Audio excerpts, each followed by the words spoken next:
자, 하나님께서 우리에게 주시는 말씀 보도록 하겠습니다. 사도행전 5장 12절에서 16절까지 말씀입니다. 사도행전 5장 12절에서 16절까지 말씀.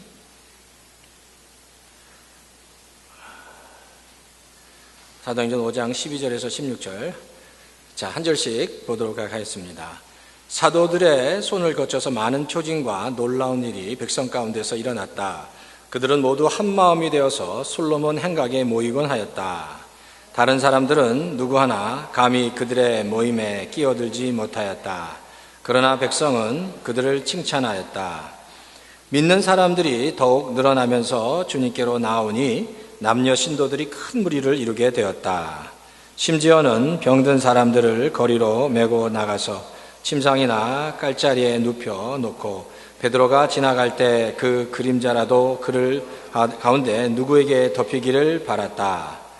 다 같이 읽으시죠. 또 예루살렘 근방의 여러 동네에 사는 많은 사람들이 병든 사람들과 악한 귀신들에게 시달리는 사람들을 데리고 모여들었는데 그들은 모두 고침을 받았다. 아멘. 네, 잠깐 기도하겠습니다. 하나님 감사합니다. 이 자리에 함께 해주시고 또 여전히 할로데이 윗가운데에서도 주님의 전에 나와서 말씀을 사모하는 성도들에게 하나님 축복해 주시옵소서. 하나님의 은혜가 넘치게 해 주시옵소서. 하나님의 살아계심을 경험할 수 있도록 주여 도와 주시옵소서. 이 예배를 흠양해 주시옵소서. 받아 주시옵소서. 감사를 드리고 이 모든 말씀을 예수님의 이름으로 간절히 기도하옵나이다. 아멘.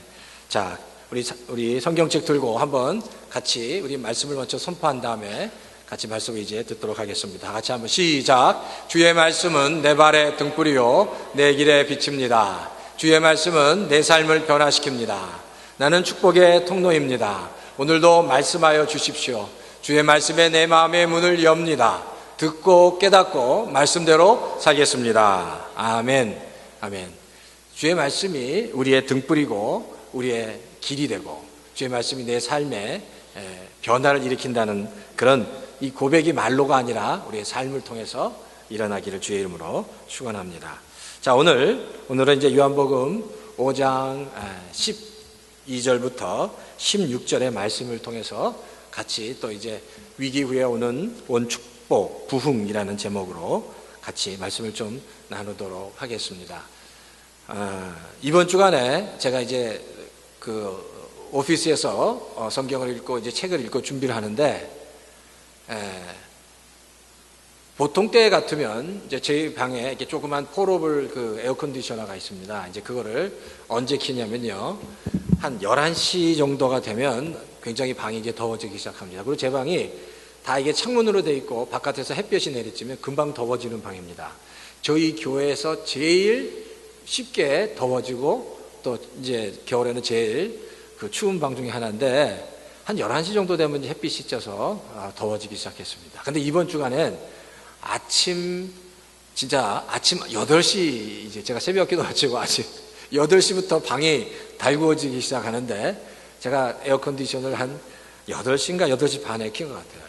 그래서 진짜 이번 주간에 정말 더웠습니다. 그리고 어저께도 우리 전도사님이랑 같이 이제 교회에서 이제 하는데 에어컨디션을 켜놓고 있으니까 어지러워서 이게 서 있지를 못하겠더라고요. 그러니까.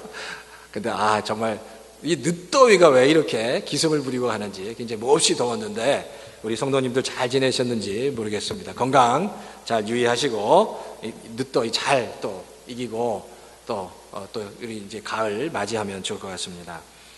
자, 지난 시간에 5장 1절에 보면 아나니아와 삽비라의 사건, 아주 유명한 사건입니다. 잘 아시는 사건인 그 아나니아와 삽비라 사건에 대해서 잠깐 살펴봤습니다. 근데 지난 시간에 있었던 아나니아와 삽비라의 사건은 구약에 있는 아간이 범죄한 사건과 굉장히 유사성을 가지고 있습니다. 구약의 여호수아에 보면 이스라엘 백성이 첫 번째 가나안 땅에 들어가면서 요단강을 건넌 다음에 첫 번째 전투가 여리고성 전투였습니다. 근데 여리고성 전투는 사실 여리고성은 함락하기 어려운 성인데 그 여리고성을 정말 하나님의 전적인 은혜로 함락시킵니다. 그리고 그 다음 성이 이 아이성이에요. 근데 그 다음 성 아이성은 아주 작은 성입니다. 그래서 정말 여리고성을 무너뜨린 이스라엘 백성은 아이성 정도야 우리가 이길 수 있다라고 생각하고 아이성 전투를 하는데 거기서 지는 거예요. 근데 그 이유가 뭐냐? 하나님께서 여리고성을 이제 이스라엘 백성에게 허락하신 다음에 이런 명령을 했습니다. 여리고성에서 아무것도 취하지 말라. 그 명령했는데 그 중에 아간이라는 사람이 여리고성에서 금과 은, 옷가지들을 충해서 자기 장막 밑에 감추어 둡니다. 그리고 이렇게 생각했던 것 같아요. 아무도 모르게 내가 소중한 금과 은과 옷가지들을 내가 숨겼기 때문에 이건 아무도 모를 거다. 나밖에 모를 거다. 그리고 그것을 장막 밑에 이렇게 숨깁니다. 근데 아무도 어떤 사람도 알지 못했지만 하나님은 그걸 아셨다는 거죠. 하나님은 아셨습니다. 오늘 아나니아 삽비라도 마찬가지입니다. 5장에 보면 자기의 소유를 팔아서 하나님께 드리기로 했습니다. 여기 여러 가지 이슈가 있어요. 아니 팔아서 드릴 만큼만 드리면 되는데 왜 들어서 내가 내 모든 재산을 드리겠습니다라고 하고 일부를 감췄다는 데가 문제입니다. 근데 감추면서 그런 생각을 가지고 아무도 모를 거야 라고 생각했다는 겁니다. 근데 하나님은 아셨다는 겁니다. 사실 그래서 이 아간 사건과 아나니아와 삽비라의 사건에 공통점이 있는데 몇 가지 공통점이 있어요. 첫 번째는요, 아나니아와 삽비라의 사건과 이 아간 사건은 한 사람의 범죄가 공동체 전체를 시험에 빠지게 만들었습니다. 공동체를 어렵게 만들었다는 겁니다. 아간의 사건 때문에 이스라엘 그 공동체 전체가 그 아이성 전투에서 패배할 뿐만 아니라 수많은 사람들이 죽었습니다. 굉장히 놀랐겠죠. 뿐만 아니라 아나니아는요, 아나니아와 삽비라의 범죄로 인해서 이스라엘 예루살렘 교회 공동체가 이게 또 충격에 빠지게 됐다는 겁니다. 그러니까 한 사람의 범죄가 공동체를 힘들게 했다는 것. 두 번째, 이 두 사람이 다 굉장히 그 당시에 유명한 사람이었다는 겁니다. 아간은 그 여호수아에서 보면 그 족보가 나옵니다. 유다 지파 세라의 증손이고 삽디의 손자고 갈미의 아들 아간이다. 유다 지파였습니다. 그 당시 유다 지파는 굉장히 유명한 지파 중에 핵심이 되는 지파에 속한 세라의 증손, 삽디의 손자, 갈미의 아들, 이렇게 족보가 나올 정도면 굉장히 유력한 사람이었습니다. 근데 아간은 유력한 사람이었는데 하나님 앞에 범죄했기 때문에 그 공동체에 더 큰 영향력이 있었겠죠. 아나니아와 삽비라도 마찬가지입니다. 아나님의 삽비라도 그 당시 초대교회의 그 창립 멤버 같은 사람이었습니다. 처음부터 열심히 봉사했던 사람입니다. 다른 사람들이 그 아나니아 삽비라를 아주 훌륭한 신앙인이라고 생각할 정도로 많은 일을 했던 사람 같아요. 근데 그 아나니아와 삽비라의 범죄가, 그 실수가, 그 잘못이 그 예루살렘 교회를 힘들게 했다는 겁니다. 세 번째는 감추었다는 겁니다. 아나니아 삽비라도 감추고 아간도 감추었습니다. 이 얘기는 거죠. 하나님의 것을, 내 것이 아니라 하나님의 것을 자신이 감추었다는 겁니다. 여기서 그 참 물질이라는 것, 이 물질이라는 거 우리가 이제 평상시 늘 이 물질이라는 게 우리에게 필요한 건데, 이 물질이라는 것이 참 어떻게 보면 정말 애매하기도 하고 소중한 것 같기도 하고 물질에 대한 바른 신앙을 갖는 게 참 중요합니다. 이 물질을 다룬다는 것은 이게 신앙인에게서 아주 중요한 것 중에 하나인데, 사실 물질을 볼 때 많은 성도님들이 물질에 대한 바른 신앙관을 갖는 게 굉장히 중요합니다. 왜냐하면 물질이라는 것이 어떻게 보면 이렇게 영적이지 않은 것 같습니다. 세상적인 것 같은데 사실 물질은 영적인 것은 아니지만 굉장히 큰 영적인 의미를 가지고 있기 때문입니다. 물질이 영적이진 않아요. 근데 물질이라는 것이 워낙 힘이 있어서 영적인 의미와 능력을 가지고 있다는 겁니다. 왜냐하면 성경이 그래요. 항상 물질을 이야기할 때 물질과 하나님을 대조해서 얘기합니다. 물질과 하나님을 대비합니다. 주님도 그랬어요. 가이사의 것은 가이사에게, 하나님의 것은 하나님의 것이라고 얘기합니다. 물질의 그 비교 대상이 하나님입니다. 왜? 물질 그 자체가 가지고 있는 영향력이 막대하기 때문이다라는 겁니다. 그러니까 성경에 보면 이렇대요.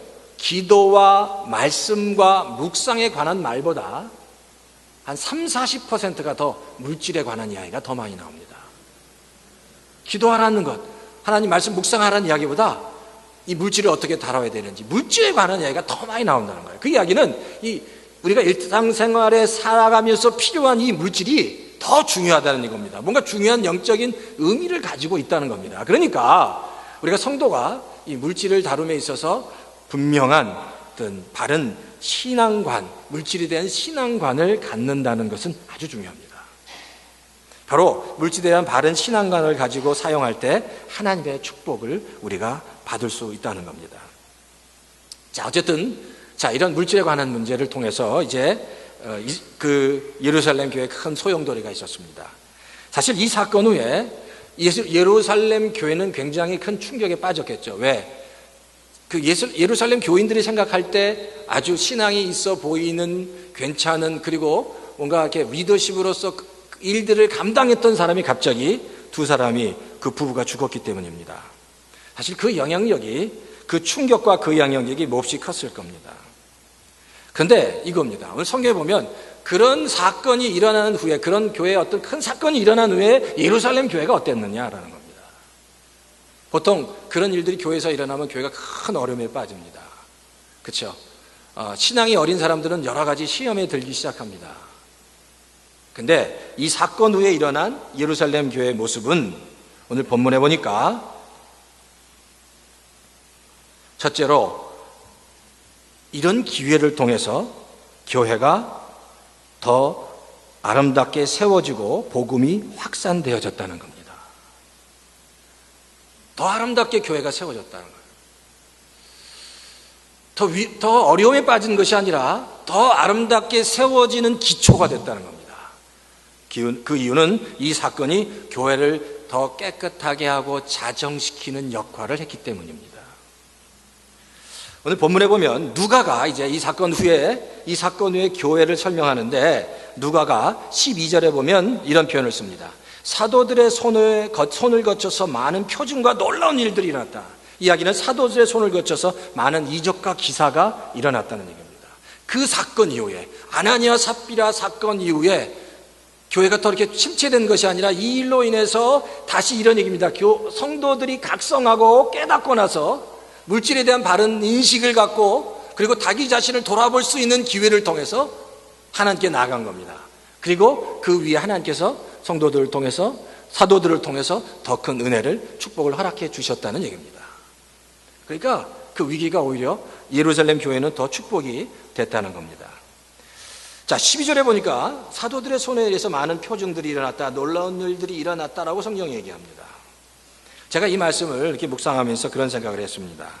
사도들이라고 하면 그 당시 초대교회 지도자들입니다. 영적인 지도자들입니다. 그들을 통해서 하나님은 또한 기적과 이적을 베풀어 주셨다는 겁니다.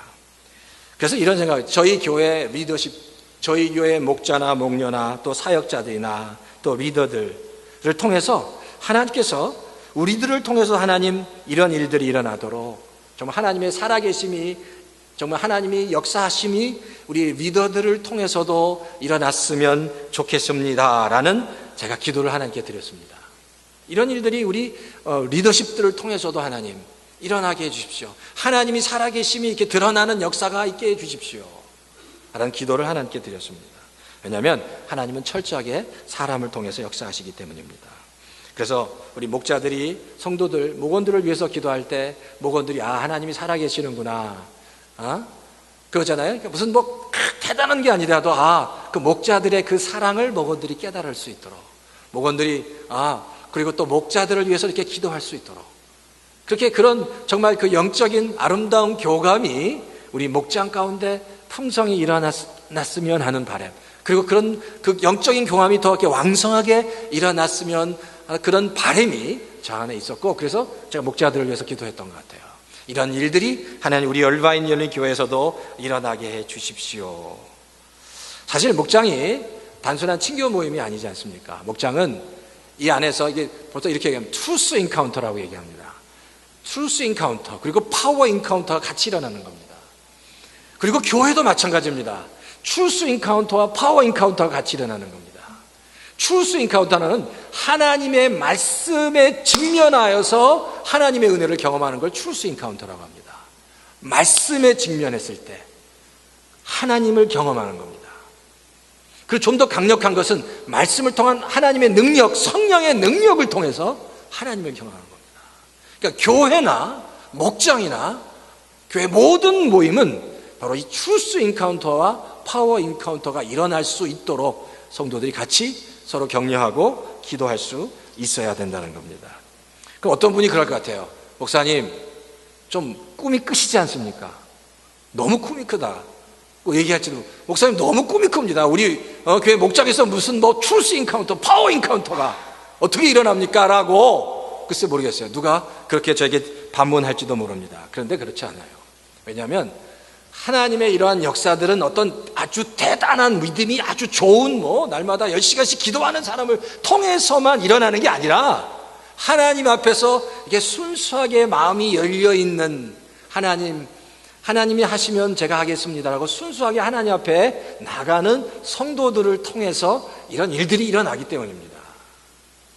대단한 믿음, 큰 믿음을 가지고 있는 게 아니라 마음을 순수하게 열고 하나님 하시면 제가 그대로 순종하겠습니다라고 하나님 앞에 마음의 문을 열고 있는 성도들을 통해서 하나님은 역사하시고, 그런 성도들을 통해서 하나님이 살아계심을 경험케 하고 하나님을 또 증거케 하신다는 겁니다.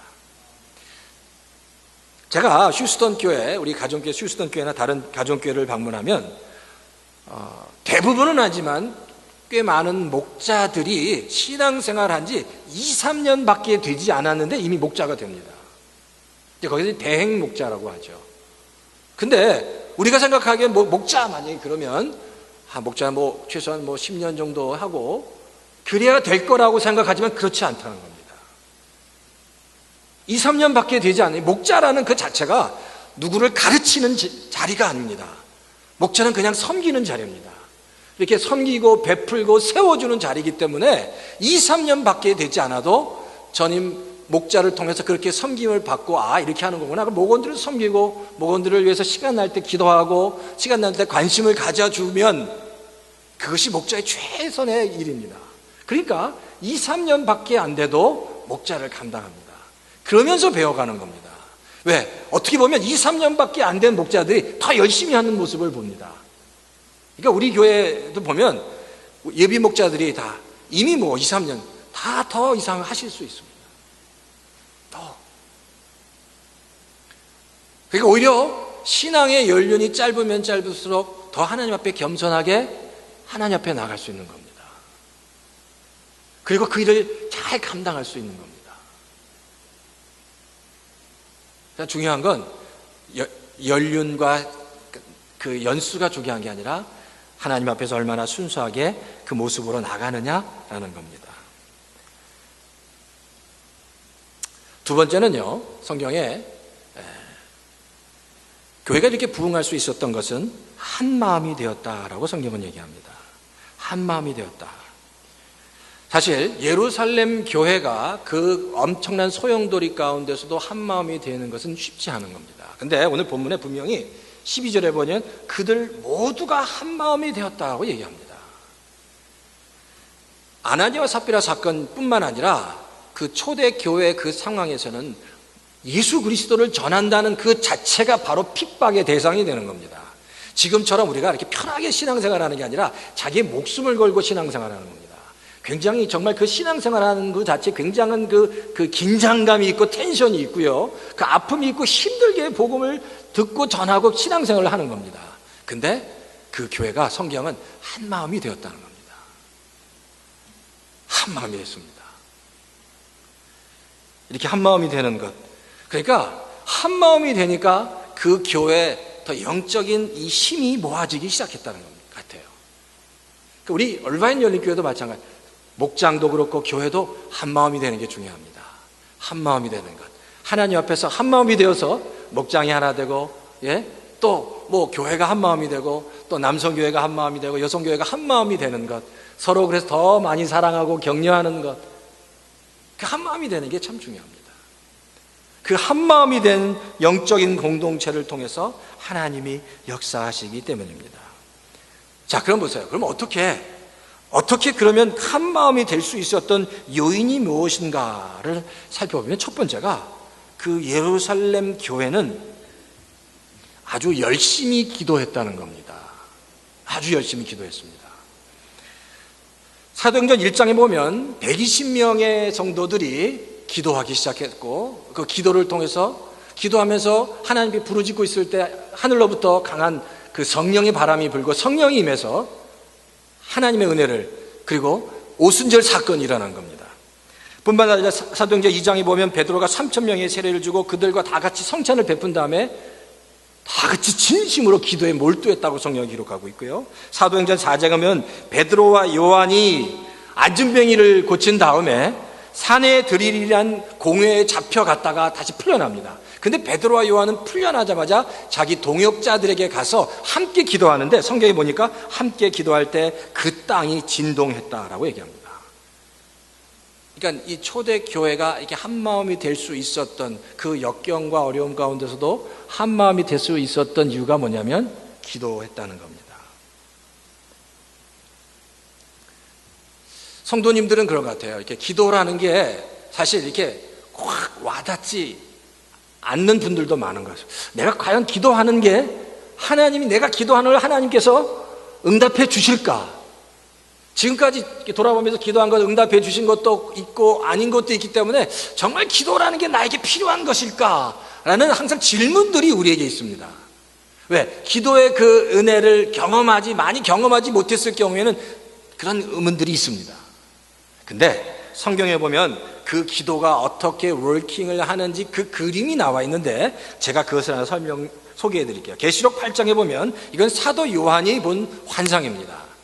사도 요한이 환상 가운데 성도들이 막 기도를 하니까 그 기도가 향처럼 하늘로 올라갑니다.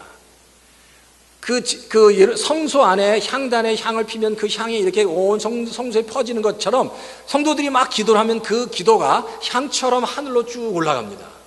향처럼 하늘로 쭉 올라가면 천사들이 그 향처럼 올라오는 기도를 받아다가 금향로에 이렇게 차곡차곡 이렇게 쌓아놓기 시작합니다.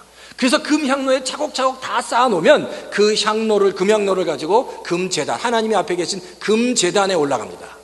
그러면 그 금제단에 바쳐진 기도에 하나님께서 성령의 불을 임하면 그 금향료를 가지고 땅에 부었다라고 성경이 얘기합니다. 근데 땅에 부을 때 그 성도들이 쌓아놓은 기도를 금제단에 올려놨다가 하나님께서 부어주신 그 불을 가지고 땅에 부을 때 성경은 천둥과 번개가 그 땅에 임했다고 얘기합니다. 그게 무슨 뜻일까요? 하나님께서 그 성도들의 기도를 응답하셨다는 겁니다. 계시록에 보면 그 기도의 어떤 그 워킹하는 메커니즘이 다 나온다는 겁니다. 성도의 기도를 천사가 다 모읍니다.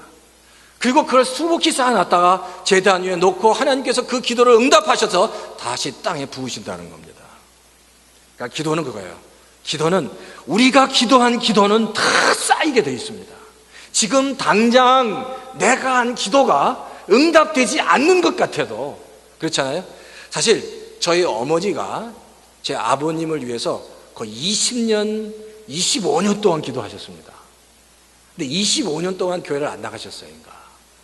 근데 25년 만에 교회를 나가셔서 집사님으로 계시다가 돌아가셨죠. 그러니까 25년 동안 저희 아버님은 맨날 낚시 다녔습니다. 그래서 저도 기도하면서 우리 아버지가 구원을 받으실 수 있을까라는 그런 그런 질문이 많이 있었어요. 근데 놀랍게 저희 아버님이 교회 나가기 시작하는데 저희 할머니도 마찬가지 나가지기 시작하시는데 나가자마자 주기도문과 사도신경을 외우고 세례를 받으시는 거예요. 25년 동안의 기도를 하나님이 응답하셨다는 겁니다. 기도가 반드시 쌓인다는 거예요.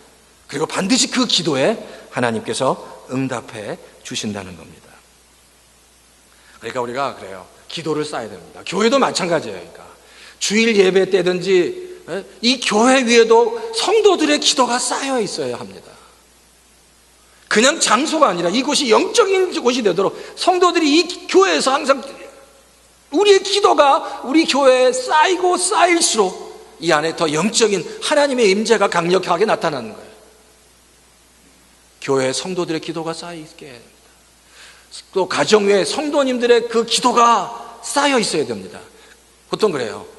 우리가 가정에서도 그런 장소가, 기도를 쌓을 수 있는 가정 재단이 있어야 됩니다. 내 가슴이 컬컬할 때, 그리고 정말 내가 정말 하나님을 만나야 될 때 언제든지 나가서 기도할 수 있는 기도의 처소, 가정에 준비된 기도의 처소가 있어야 됩니다. 사실 그 가정 재단을 쌓을 수 있는 기도 처소가 그 어떤 장소보다 정말 중요합니다. 내가 컬컬하고 하나님을 만나야 할 때 기도할 수 있는 기도의 장소를 갖고 계십니까? 어떠세요? 내가 하나님 만나고 내가 기도해야 된다고 했을 때 언제든지 가서 부르짖어서 찬송하면서 기도할 수 있는 그런 기도의 장소가 있냐는 거예요. 그러니까 그런 장소가 있어야 됩니다. 제가 예전에 사역했을 때 한 자매가 있었습니다. 청년이었는데 그때만 해도 그 집이 투베드룸인가 원베드룸 밖에 되지 않았어요. 잘 모르겠어요. 근데 투베드룸이었던 것 같아요. 그 어머니 아버지가 쓰고 남자 동생과 자기가 쓰는데 청년인데도 불구하고 투베드룸이니까 같이 쓰는 거예요. 남자 동생이랑. 근데 중요한 건 기도하고 싶은데 기도할 장소가 없는 거예요. 근데 그 자매가 결국 그래도 기도할 장소를 옷장 안으로 삼더라고요. 그리고 옷장 안에서 기도하기 시작했습니다. 자기의 재단, 기도의 재단을 옷장에 삼은 거죠. 옷장에서 기도하면 땀이 범벅이 되도록 되지만 그 자리가 자기의 정말 행복한 자리였다고 제가 간증하는 걸 들었습니다.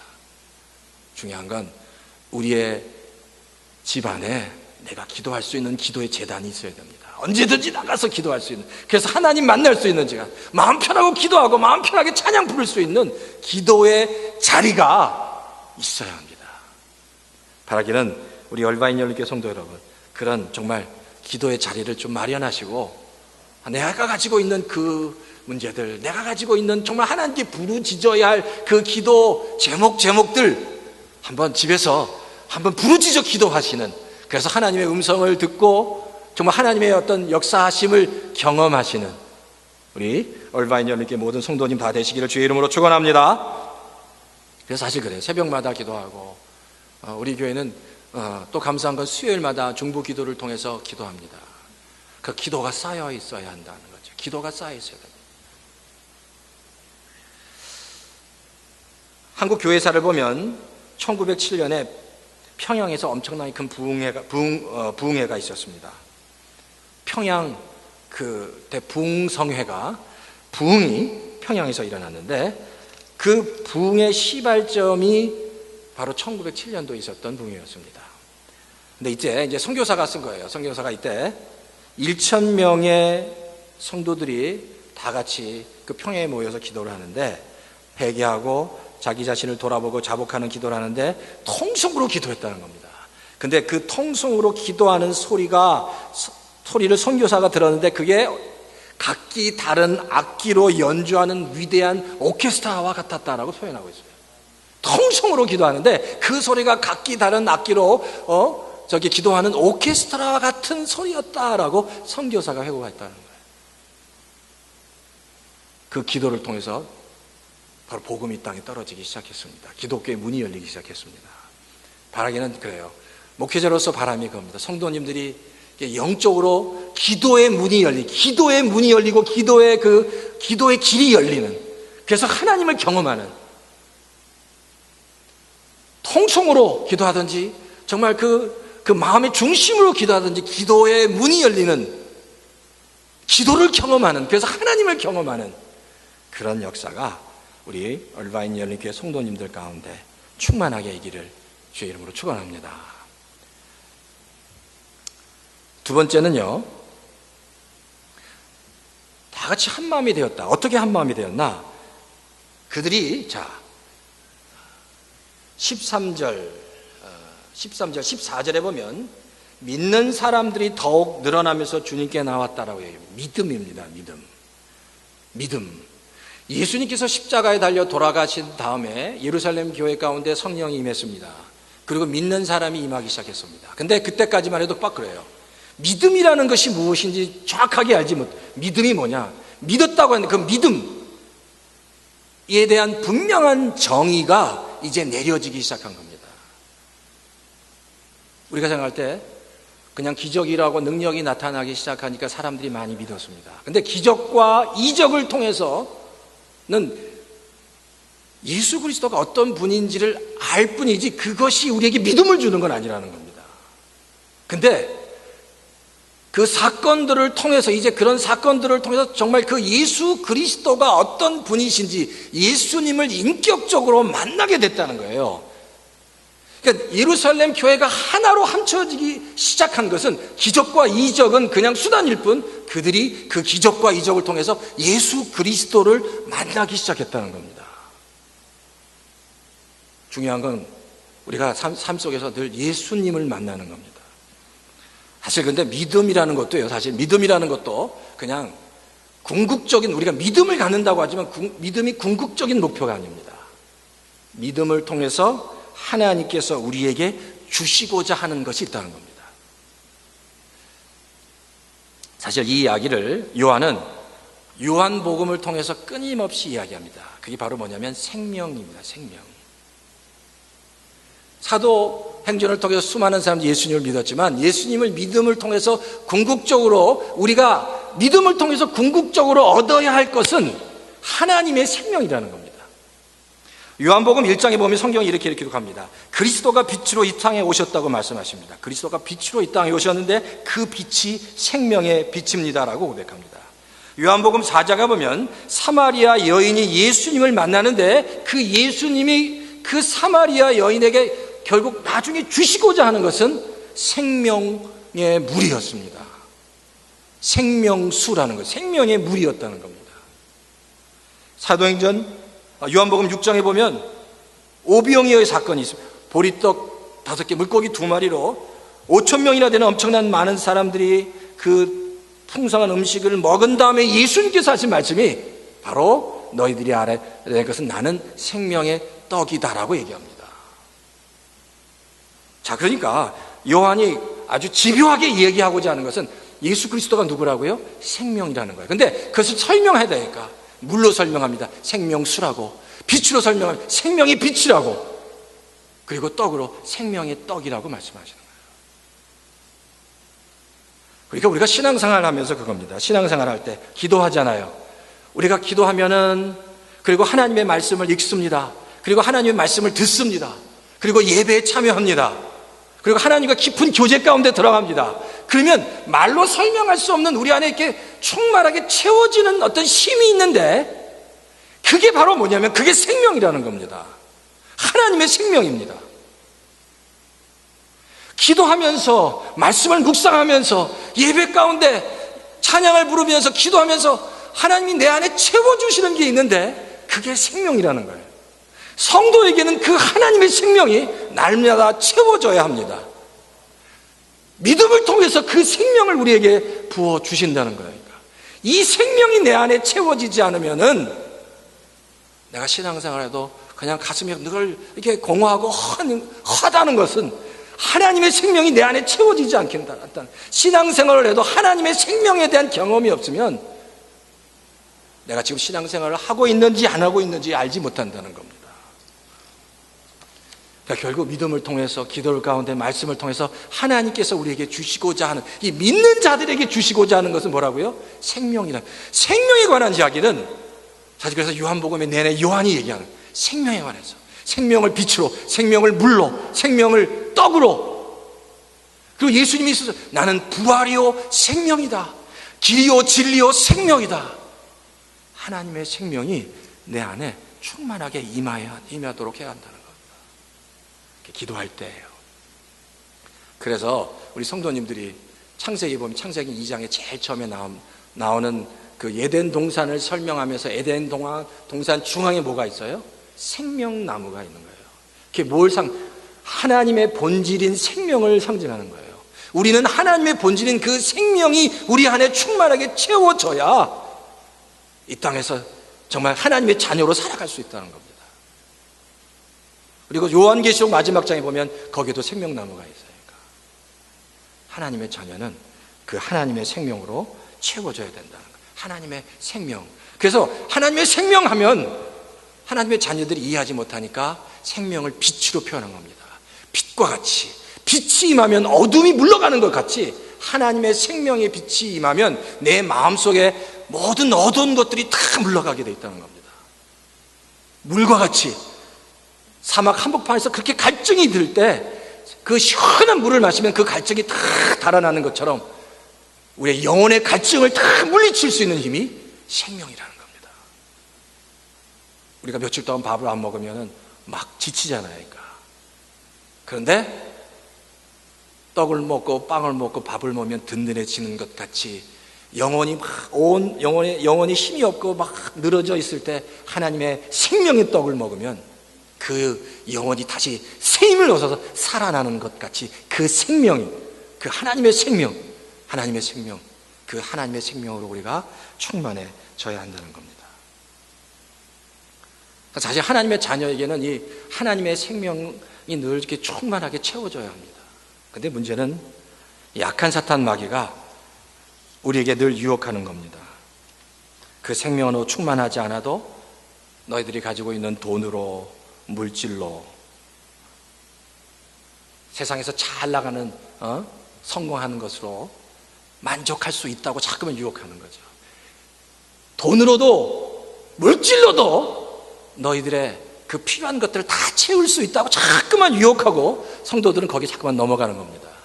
근데 물질이나 돈이나 세상에서 아주 잘 나가는 것, 아무리 그런 것이 우리에게 충분히 채워져 있어도 결국 우리의 근본적인 그 갈증을 해결해 줄 수 없다는 겁니다.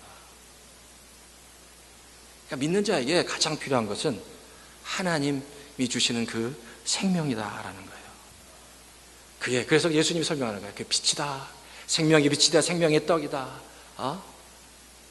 생명의 물이다라고 그렇게 말씀하신다는 겁니다. 그래, 바라기는 그래요. 우리 얼바인 열교회 성도 여러분, 정말 하나님의 자녀들이 하나가 될 수 있는 가장 강력한 힘은 하나님이 주시는 하나님의 생명으로 우리가 채워지는 겁니다. 하나님의 생명으로 내가 채워져야 됩니다. 하나님의 생명수로, 생명의 떡으로, 생명의 빛으로 비추고 생명의 떡을 날마다 먹어야 돼요. 생명의 물을 날마다 마셔야 내가 살아갈 수 있는 겁니다. 아무리 맛있는 밥을 먹고 맛있는 음식을 먹어도 그것이 우리를 만족하게 할 수 없다는 그런 경험, 신앙의 고백이 우리에게 있어야 한다는 겁니다. 우리 얼바인 열교회 성도 여러분, 제가 그래서 그렇습니다. 이 교회가 다시 한번 하나님 은혜로 다 같이 하나가 되는 것, 같이 하나님을 경험하는 겁니다. 다 같이 기도하면서 하나님을 경험하는 겁니다. 그 하나님의 생명을 경험하는 겁니다. 한번 이 하나님의 생명하면 이게 머릿속에 와닿지 않으면 생명의 빛을 생각해 보십시오. 하나님의 생명의 빛이 내 안에 어두운 것들을 하나님 다 환하게 밝혀주게 하나님 도와주십시오. 내가 하나님의 생명의 떡으로 날마다 정말 영적으로 든든하게 세워질 수 있게 해주십시오. 생명의 물로 내가 흡족하여서 영혼의 갈증이 물러가게 해주십시오라고 같이 한 마음으로 기도할 때 하나님께서 놀랍게 역사해 주신다는 겁니다. 자, 요한복음 그래서 1장에 보면 제가 읽어드려요. 요한복음 1장에 그 생명의 빛에 대해서 성경이 이렇게 기록합니다. 만물이 그로 말미암아 지은 바 되었으니 지은 것이 하나도 그가 없이 된 것이 없느니라. 그 안에 생명이 있었으니 그 생명은 사람들의 빛이라. 빛이 어둠에 비치되 어둠이 깨닫지 못하더라. 그 생명은 사람들의 빛이었습니다. 근데 처음에 사람들은 그 빛을 깨닫지 못했다. 요한복음 4장 14절에 내가 주는 물을 마시는 자는 영원히 목마르지 아니하리니 내가 주는 물은 그 속에서 영생하도록 솟아나는 샘물이다. 주님께서 주시는 물은 생명수, 영원토록 솟아나는, 영원히 목마르지 않은 생명수라는 겁니다. 요한복음 6장 47절에 성경은 이렇게 합니다. 진실로 진실로 너희에게 이르노니 믿는 자는 영생을 가졌나니 내가 곧 생명의 떡이니라. 너희 조상들은 광야에서 만나를 먹어서도 죽었거니와 이는 하늘에서 내려온 떡이니 사람으로 하여금 먹고 죽지 아니하게 하는 것이라.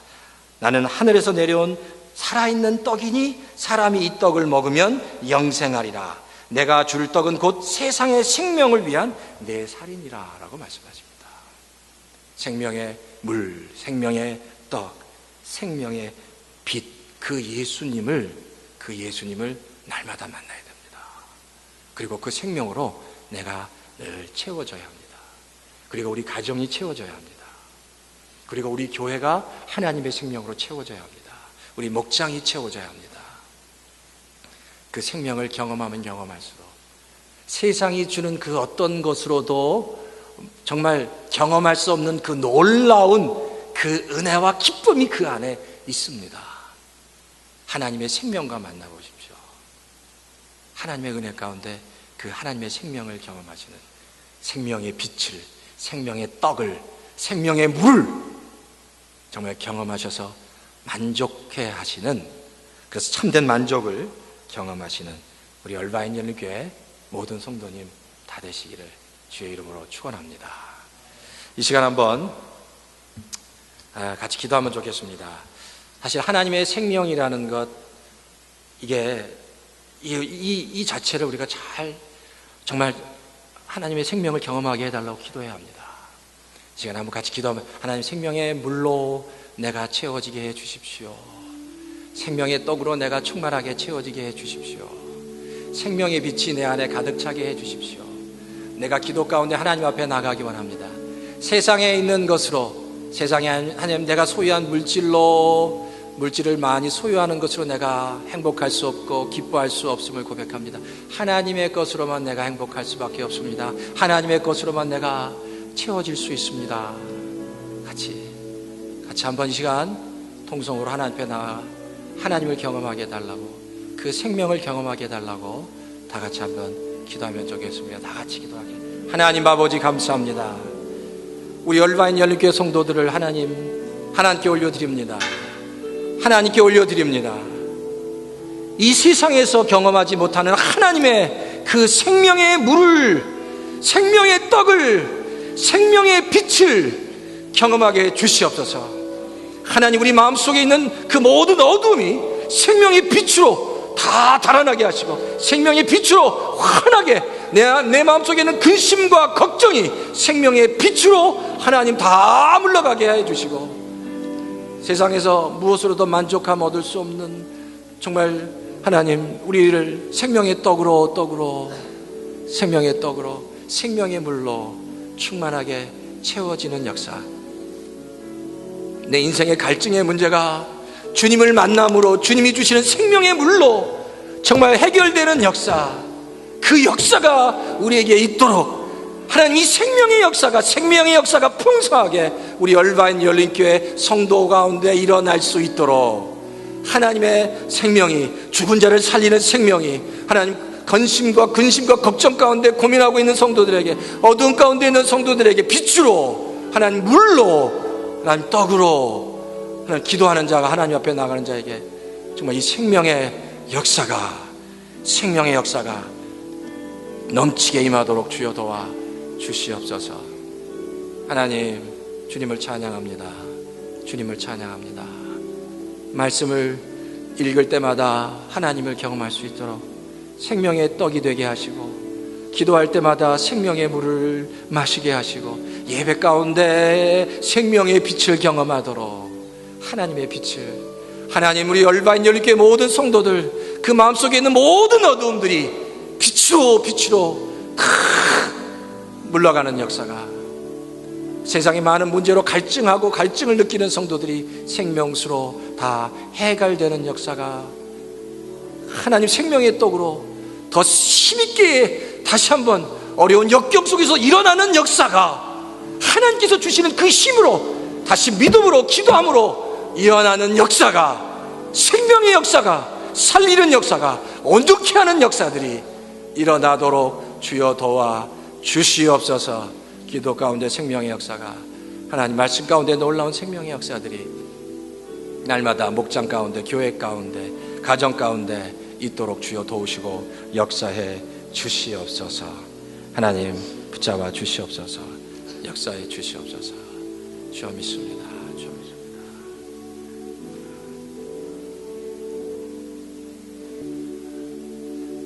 주님이 땅을 살아가면서 우리의 심령이 정말 마른 땅처럼 바짝 마를 때가 있습니다.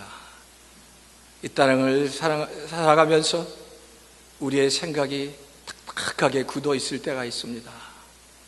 이 땅을 살아가면서 문제 가운데 우리의 마음 가운데 큰 근심이, 어둠의 근심이 가득 찰 때가 있습니다. 그러나 하나님 찾아와 주시옵소서. 예배 가운데 이 자리에 나온 모든 성도 가운데 주님 생명의 빛을 비추어 주시고 생명의 떡을 맛보게 해 주시고 영혼의 갈증을 해결해 줄 수 있는 생명의 물을 마실 수 있는 정말 하나님의 은혜를 그래서 경험하는 성도들 다 될 수 있도록 주여 도와 주시옵소서. 영혼의 그 은혜가, 그 하나님의 큰 은혜가 우리 열반 열린교회 가운데 성도들 가운데 있게 해 주시옵소서. 지금은 예수 그리스도의 그 크신 은혜와 하나님 아버지의 극진하신 사랑하심과 성령님의 내주하심과 감동 역사하심이 그 딱딱한 마음과 정말 어둠으로 가득 차 있는, 근심으로 가득 차 있는 성도들을 마음 가운데 찾아와 주셔서 빛으로 생명의 물로 떡으로 다시 한번 하나님의 은혜를 경험하며 나아가기 원하는 모든 성도들 머리 위에 이제로부터 영원히 함께 하시기를 축원하옵나이다. 아멘. 아멘.